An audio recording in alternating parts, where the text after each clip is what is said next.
ബീഹാറിൽ നിർണായക വകുപ്പ് മാറ്റം. ആഭ്യന്തരം കൈവിട്ട് നിതീഷ് കുമാർ. ബി.ജെ.പി. നേതാവായ ഉപമുഖ്യമന്ത്രി സാമ്രാട്ട് ചൌധരിക്കാണ് ആഭ്യന്തര വകുപ്പ് നൽകിയത്. മുഖ്യമന്ത്രിയായി തുടർന്ന 2 പതിറ്റാണ്ടിനിടെ ആദ്യമായാണ് നിതീഷ് കുമാർ നിർണായകമായ ആഭ്യന്തര വകുപ്പ് കൈയൊഴിയുന്നത്.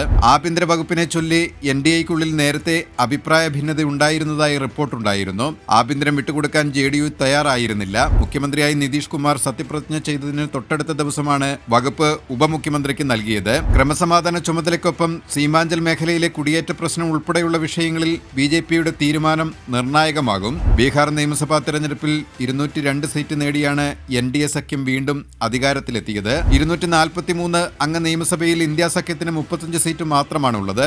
NDAയിൽ 89 സീറ്റുമായി BJPയാണ് ഏറ്റവും വലിയ കക്ഷി. ബീഹാർ തെരഞ്ഞെടുപ്പിൽ കൃത്രിമം ഉണ്ട് എന്ന ആരോപണം പാറ്റ്ന കോടതിയിൽ നിലനിൽക്കുന്ന സാഹചര്യവും ഇപ്പോൾ ഇവിടെയുണ്ട്.